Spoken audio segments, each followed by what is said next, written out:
Hi friends, welcome to my channel. இந்த வீடியோல நாம தயிர் சாதத்துக்கு தொட்டுக்கக்கூடிய ஒரு சூப்பரான சைட் டிஷ் தான் நீங்க பார்க்க போறோங்க. இத நீங்க ஸ்நாக்காவும் சாப்பிடலாம். இதுக்கு நான் பாத்தீங்கன்னா 2 மீடியம் சைஸ் சக்கரவள்ளி கிழங்கு எடுத்திருக்கேன். நல்லா கழுவிட்டு நம்ம தோல் சீவிக்கலாம். மண் எதுவுமே இருக்க கூடாதுங்க. சுத்தமா கழுவிட்டு இந்த மாதிரி தோல் சீவிக்கலாங்க. இந்த மாதிரி சுத்தமா தோல் எல்லாம் சீவி தண்ணில நல்லா கழுவி எடுத்ததுக்கு அப்புறமா இந்த மாதிரி ஸ்லைசஸ் நம்ம போட்டுக்கலாம். இந்த மாதிரி கட் பண்ணதுக்கு அப்புறமும் நீங்கள் மறுபடியும் தண்ணியில் போட்டு வச்சிட்டிங்கன்னா உங்களுக்கு அந்த கிழங்கு கருத்து போகாது. இந்த மாதிரி ரொம்ப திக்காகவும் இல்லாமல் மெலிசாவும் இல்லாமல் மீடியம் சைஸில் இந்த மாதிரி நம்ம கட் பண்ணிக்கலாம். பாருங்கள், இந்த மாதிரி தண்ணியில் போட்டு வச்சுக்கணுங்க. இந்த ஸ்நாக் ரொம்ப கிறிஸ்பியாக இருக்கிறதுனால குழந்தைங்க நல்லா விரும்பி சாப்பிடுவாங்க. இந்த மாதிரி கட் பண்ணி நம்ம தண்ணியில் எல்லாத்தையும் போட்டு வச்சதுக்கப்புறமா செய்யும்போது தண்ணியை வடிச்சிட்டு இந்த மாதிரி ஒரு அகலமான பாத்திரத்தில் நம்ம சேர்த்துக்கலாம். அப்போ தான் நமக்கு மிக்ஸ் பண்ணுறதுக்கு ஈஸியாக இருக்குங்க. இப்போ இதில் ஒரு ஸ்பூன் அளவுக்கு எண்ணெய் சேர்த்துக்கிறேன். சேர்த்துட்டு நல்லா கலந்துக்கிறேங்க.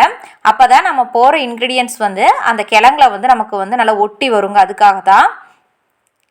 இப்போ இதில் 1/2 டீஸ்பூன் அளவுக்கு உப்பு, அடுத்தது காரத்துக்கு 1/2 டீஸ்பூன் அளவுக்கு மிளகாய்த்தூள், நெக்ஸ்ட்டு பார்த்தீங்கன்னா அதே 1/2 டீஸ்பூன் அளவுக்கு கரம் மசாலா, நெக்ஸ்ட்டு 1 ஸ்பூன் அளவுக்கு அரிசி மாவு, அடுத்ததாக 1 ஸ்பூன் அளவுக்கு ரவை சேர்த்துக்கிறேன். இந்த அரிசி மாவு ரவை எல்லாம் சேர்க்கும்போது தான் நமக்கு நல்லா கிறிஸ்பியாக வருங்க. உப்பு காரெல்லாம் உங்களோட டேஸ்ட்டுக்கு தகுந்தாற்போல் நீங்கள் கூட்டியோ குறைக்கவோ நீங்கள் சேர்த்துக்கலாம்.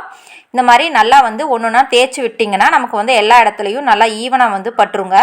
நம்ம மீன் ரோஸ்ட்டுக்கெல்லாம் நம்ம செய்யும்போது அந்த தெவட்டி வைப்போலிங்களா, அதே மாதிரி தான். நல்லா சூப்பராக இந்த மாதிரி கலந்தாச்சு. இப்போ இதை நாம் டீப் ஃப்ரை பண்ணாமல் இந்த மாதிரி கொஞ்சமாக எண்ணெய் சேர்த்து ஷாலோ ஃப்ரை நம்ம பண்ணிக்கலாம். எண்ணெயில் கொஞ்சமாக கருவேப்பிலை போட்டிங்கன்னா நல்லா வாசனையாகவும் இருக்குங்க. மீடியம் ஃப்ளேம்லேயே பொறுமையாக நம்ம வேக வச்சுக்கலாம். ஒரு சைட் வெந்ததுமே நம்ம திருப்பி விட்டுக்கலாங்க. தயிர் சாதத்தோட மட்டும் இல்லைங்க, ரச சாதம் சாம்பார் சாதத்தோடலாம் வச்சு சாப்பிட்டிங்கன்னா ரொம்ப சூப்பராக இருக்கும். குழந்தைகளுக்கு நீங்கள் ஸ்நாக்காகவும் கொடுக்கலாம். ஸ்கூலுக்கு லஞ்ச் பாக்ஸ்லேயும் நீங்கள் கொடுத்து அனுப்பலாங்க. பாருங்கள், இந்த மாதிரி ஒரு சைட் வெந்ததுமே நம்ம திருப்பி விட்டுறணும். இப்போ நல்லா வெந்ததுக்கப்புறமா நம்ம எடுத்துடலாங்க. இதே மாதிரி நீங்களும் செஞ்சு பாருங்கள். செஞ்சு பார்த்துட்டு எப்படி இருக்குன்னு சொல்லிட்டு மறக்காமல் கமெண்ட்ஸ் பண்ணுங்கள். கண்டிப்பாக இந்த வீடியோ உங்களுக்கு யூஸ்ஃபுல்லாக இருந்திருக்கும்னு நினைக்கிறேன். வீடியோ பிடிச்சிருந்தா லைக் பண்ணுங்கள், ஷேர் பண்ணுங்கள். மறக்காமல் நம்மளோட ஃப்ரம் ஆர் நெஸ்ட் சேனலை சப்ஸ்கிரைப் பண்ணிக்கோங்க. தேங்க்யூ ஃபார் வாட்சிங்.